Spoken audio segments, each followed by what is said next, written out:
Hey everyone, hope your Thursday is off to a fantastic start. I'm Omar Jimenez, a CNN national correspondent based in New York, and I'm filling in for the one and only Coy the rest of the week. We're going to be covering extreme weather in California and looking at the potential impact of social media on teens. But first, we're going to start with news from the sky. The Federal Aviation Administration issued a short ground stop yesterday of all domestic planes after there was an outage to a system that provides pilots with notices they need before flying. Now, normal operations resumed later yesterday morning, but delays from the ground stop continued into the day. When we recorded our show on Wednesday, there were more than 4,000 flight delays nationwide. The airports in Chicago, O'Hare International and Midway International airports were especially impacted, and they continued to have a ground stop for all inbound and outbound flights into the day on Wednesday. Now, the specific system experiencing the outage is called the Notice to Air missions, which alerts pilots about closed runways, equipment outages, and potential hazards along a flight route or at a location that could impact flight. The Biden administration and Secretary of Transportation Pete Buttigieg are looking into what caused this disruption. And if you saw, over Christmas, Southwest Airlines canceled thousands of flights, stranding tens of thousands of travelers. The federal government is zeroing in on Southwest and their system to figure out how to prevent future issues like these. All right, 10-second trivia. Name the third largest U.S. state whose state motto is Eureka. Is it Texas, Alaska, California, or Montana? And meaning I have found it, Eureka is the state motto of California. Up next, we're headed to California, where residents across the state are recovering from deadly storms that brought area rainfall totals 400% to 600% above average. The storm meant heavy downpours and strong winds, forcing thousands of evacuations. Response crews were responsible for clearing flooded neighborhoods and crumbled roadways, and at least 17 people have died as a result. Also, more than 6 million people are under flood alerts this week, and it's not over yet. Another round of rain is on the way. It's the first of 4 more atmospheric river events. But what does that mean? Atmospheric rivers are long, narrow regions in the atmosphere that can transport moisture thousands of miles. They're expected to hit California in the next 10 days. So we'll hear now from Kyung La, a national correspondent for CNN based in Los Angeles. During recent historic droughts, California prayed for rain, but not like this. 2 days of torrential rain, thunderstorms, and wind gusts are pounding California, causing mudslides, overflowing rivers, and triggering extensive flooding. We've got trees down, we've got mudslides, we've got folks actually trapped in areas where we had major road failures.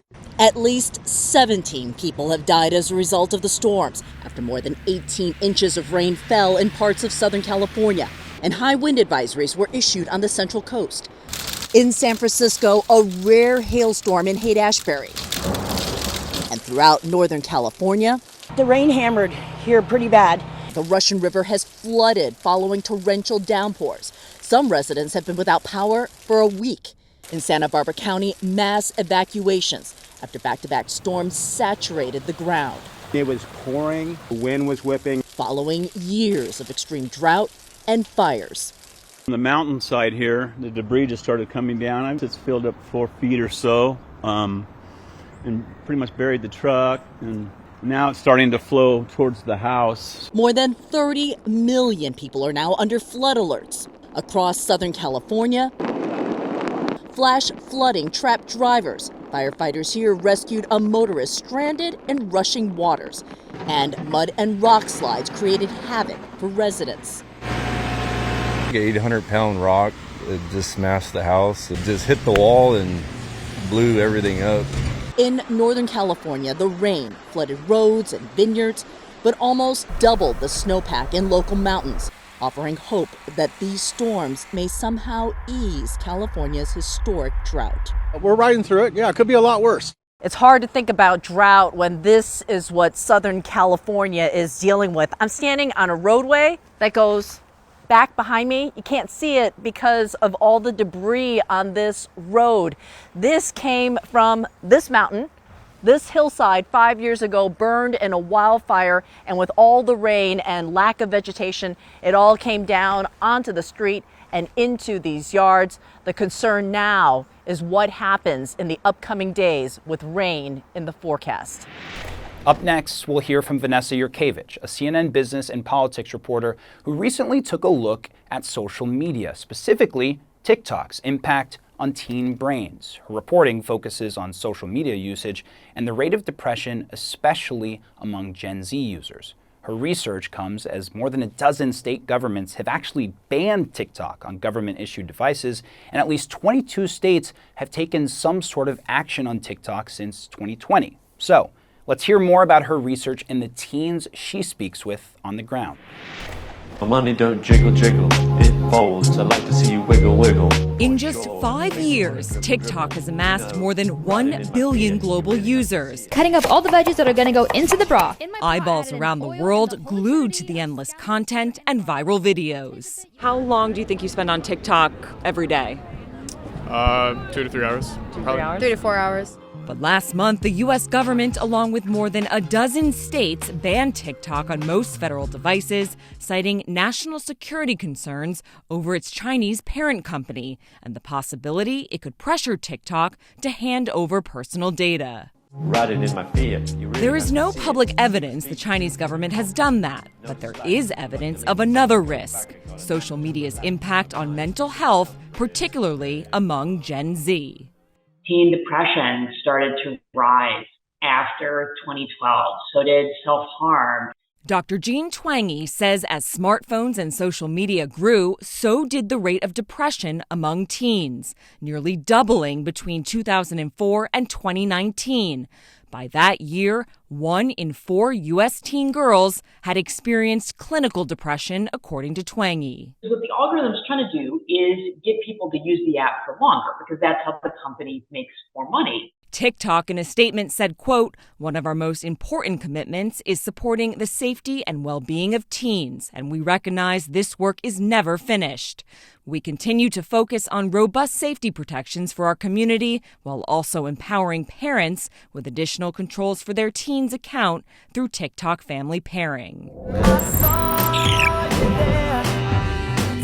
Users of TikTok spent an average of an hour and a half a day on the app last year, more than any other social platform. What is it that keeps you scrolling, even if you know maybe you've spent 1-2 hours on it? Once you watch the one video, you're like, well, time to watch another. So you just keep doing it. It's like a cycle. You don't realize that the time is passing. That's exactly what happened to Jerome Yankee. I'd definitely done all-nighters on TikTok before. I had just been scrolling until the sun came up. He says he lost sleep. His grades suffered. He lost touch with his friends. He lost his sense of self. In 2021, he deleted the app. Getting disappointed by my own life is never something I want to be doing, especially when I have the power to change it, but I just wasn't, because I was spending hours on this app. We have a lot of cool resources that we give to our audience for free.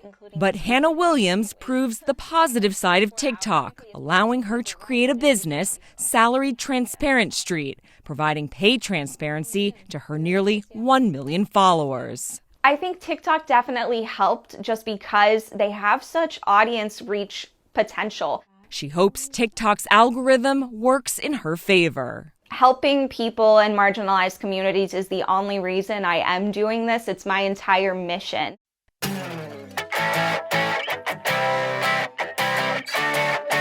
Up next for today's 10 out of 10, we're showing you a volcano that's erupt to no good. Yeah, even I've got to get in on the puns here. Come on. Check out this time-lapse video of the Kilauea volcano erupting in Hawaii. The time-lapse shows smoke and lava flowing, all captured by the U.S. Geological Survey. There's something truly so beautiful about this, so hot. The temperature. As you can see, the lava cooling on the surface and forming crustal plates. It's fascinating science happening right in front of our eyes. Last up on the show today, we got to do it. I want to give a special shout out to Kennesaw Mountain High School in Kennesaw, Georgia. That's where I went. Go Mustangs! It's been amazing hanging out with you all today. I'm Omar Jimenez. This is CNN 10. Have a great Thursday.